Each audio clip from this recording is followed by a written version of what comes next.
Do you mind talking a little bit about how this running relates to your sobriety and how maybe you came to that point or how they intersected? Absolutely. How does the running is a big piece of my recovery.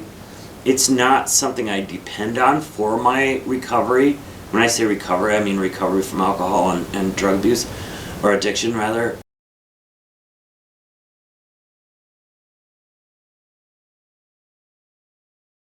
It's 100 miles, roughly. And how long do you have to run 100 miles? So that's a good question. That describes what kind of race you're running.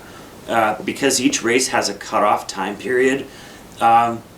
We talked about Barkley. I don't know. You've got a lot of hours to finish Barkley, right? Because it's a really difficult race. Another incredibly difficult race in the U.S. is Hard Rock. I think you get 48 hours to finish Hard Rock. It's in the San Juan Mountains of Colorado with some 14,000 foot type stuff. Superior, which is one of the harder races, has a 38-hour cutoff. Some easier races may have like a 24-hour cutoff, meaning you have that much time to complete the race. So you can kind of get a sense of the difficulty of the course by how long you're allowed to run it. Eating disorder, those kind of things, drawn to that long running game. Probably because it takes an obsessive type of mind. Probably because you really have to get to know yourself. And here's something I think is interesting. Some people will say, oh, you're exchanging addictions. You know, you gave up booze, you picked up running. I ran through my last drunk, so I can't say that that's true. But a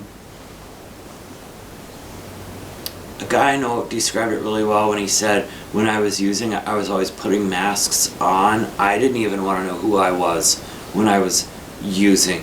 I didn't want to face who I was and those hard truths. When I'm out on mile 80, I've pulled off every possible mask that I might possibly wear. I'm getting down to the core of who I am.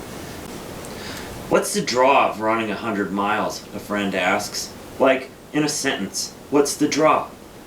She's right to aim for the short answer. People have things to do. It's so beautiful out there in the middle of the night, I say, even when it's really hurting. Night running is magic. There's something very spiritual about ultras too. I sometimes have this little feeling near the end that I don't want it to end, although I'm happy it's ending. Then there's the people, the community.